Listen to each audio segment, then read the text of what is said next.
Olá, amados, tudo bem? Quero convidar você para juntos estudarmos a Palavra de Deus, especificamente estudarmos a fé, estudarmos deformações da fé. E queria convidar você, semanalmente estarei compartilhando com os amados uma deformação da fé. E quero convidar você a caminharmos juntos para estudarmos, avaliarmos de maneira mais precisa, cuidadosa, a nossa fé. Eu quero iniciar nossa conversa lendo o texto que está em 1 Tessalonicenses capítulo 3, versículo 10. Diz assim a palavra: orando noite e dia, com o máximo empenho, para vos ver pessoalmente e reparar as deficiências da vossa fé. O contexto dessa palavra é um contexto de perseguição, isso é, os irmãos de Tessalônica estavam sofrendo perseguições. E nós sabemos que essas ações contrárias à fé, situações de perseguição, ou mesmo outros tipos de situações, por exemplo, situação que nós estamos passando de pandemia, tudo isso pode de alguma forma abalar, pode de alguma forma trazer dificuldades, pode de alguma forma trazer deficiências à nossa fé, à nossa caminhada com Deus. E é interessante que Paulo toma essa atitude.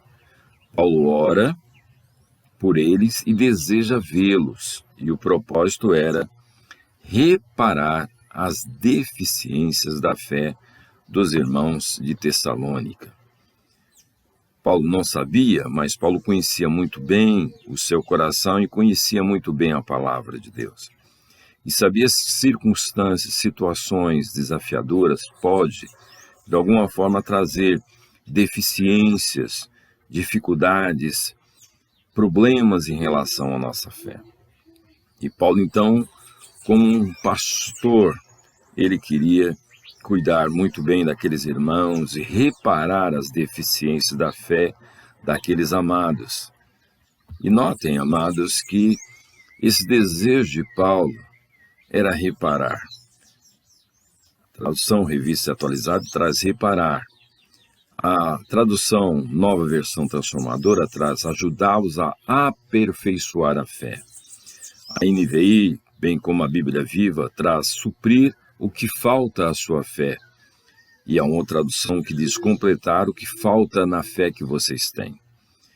Esta mesma palavra reparar, ela é usada quando o Tiago e o João consertavam as redes. Está lá em Marcos, capítulo 1, versículo 19. Então, o que Paulo estava querendo é, de alguma forma, reparar, consertar, lapidar, aperfeiçoar a fé dos amados irmãos lá de Tessalônica, que estavam enfrentando a provação da perseguição, a dificuldade de não serem bem vistos, bem quistos, por causa da fé no Senhor Jesus Cristo. E por que nós devemos olhar para o nosso coração, amados? Por que nós devemos examinar a nossa fé? É bíblico isso. Examine-se para ver se vocês estão na fé. Provem-se a si mesmo. Não percebe que Cristo Jesus está em vocês? A não ser que tenham sido reprovados. Notem, queridos, que Paulo exorta os irmãos de Corinto para que eles examinassem a fé. Isso é, nós precisamos costumeiramente estar olhando para o nosso coração, para a nossa vida, para a nossa caminhada com Deus. E provar, a ideia de provar é de fato testar. Assim como os antigos norte-americanos, naquele tempo em que se produzia muitas moedas falsas, era comum um americano pegar, colocar a moeda dos dentes e tentar torcê-la, entortá-la. A moeda legítima, ela não entortava, porque era legítima. Assim nós devemos saber testar a legitimidade da nossa fé. E Paulo diz isso aos irmãos de Corinto, que eles deveriam examinar e provar a si mesmos. Isso é, eu não devo provar o outro, examinar o outro, eu tenho que examinar o meu próprio coração. Às vezes nós ficamos olhando para o outro, esquecemos de olhar para nós mesmos. Por que isso? Porque o nosso coração é enganoso. Jeremias 17:9 diz isso: enganoso é o coração, mais do que todas as coisas, desesperadamente corrupto. Quem o conhecerá? Eu preciso fazer sempre um exame da minha fé. Por que o meu coração é enganoso? Nós somos pecadores, nós somos dados ao erro, nós somos dados a pensar erradamente e agir erradamente. Logo, preciso fazer um exame cuidadoso da minha fé, porque meu coração é enganoso. É isso que diz a palavra. E desesperadamente corrupto. Não é só enganoso, é perverso. O único que conhece o meu coração é o Senhor. Portanto, diante dele, eu devo fazer um cuidadoso exame da minha fé, para que eu não seja enganado pelo meu coração desesperadamente corrupto. Também, amados, eu devo fazer isso porque eu tenho uma missão e nós temos uma missão. Jesus diz: vós sois sal da terra. Ora, se o sal vier a ser insípido, como lhe restaurar o sabor? Para nada mais pressa, não para, lançado fora, ser pisado pelos homens. Os irmãos sabem muito bem o valor do sal naquele tempo.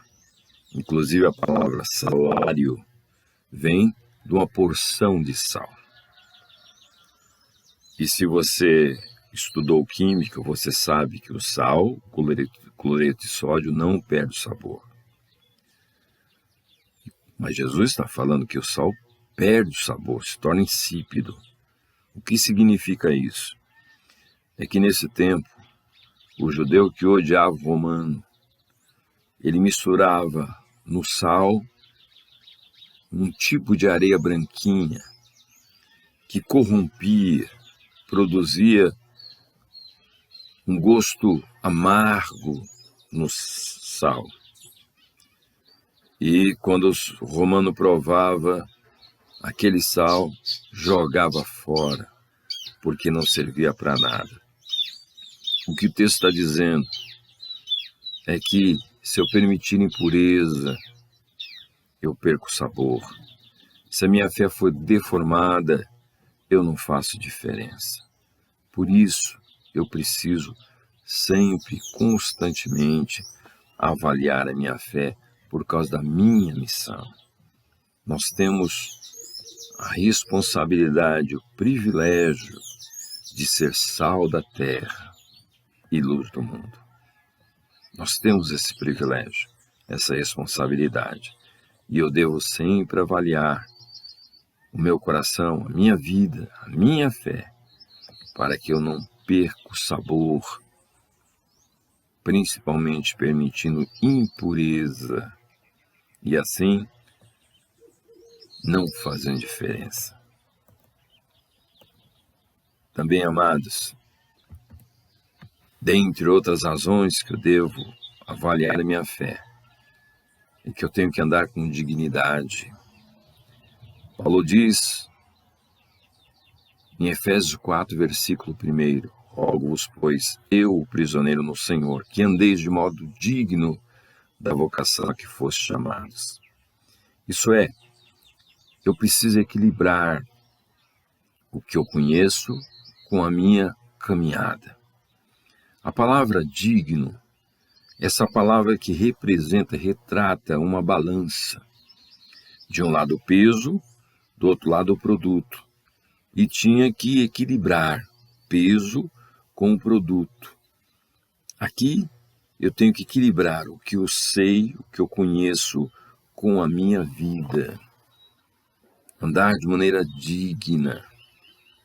E eu preciso sempre avaliar a minha vida, a minha fé, para andar de maneira digna, honrando o Senhor na minha caminhada, nesse mundo de desafios.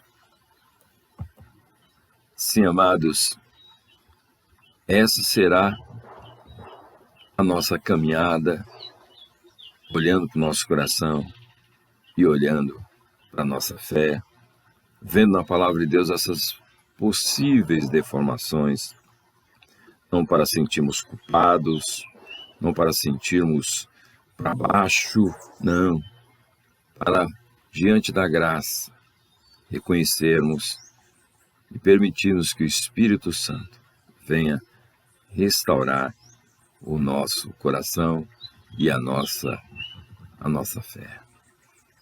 Vamos caminhar juntos? Eu te convido. Semanalmente estaremos olhando uma deformação de fé. Que Deus te abençoe, meu amado. Que Deus te abençoe, minha amada. Em nome de Jesus.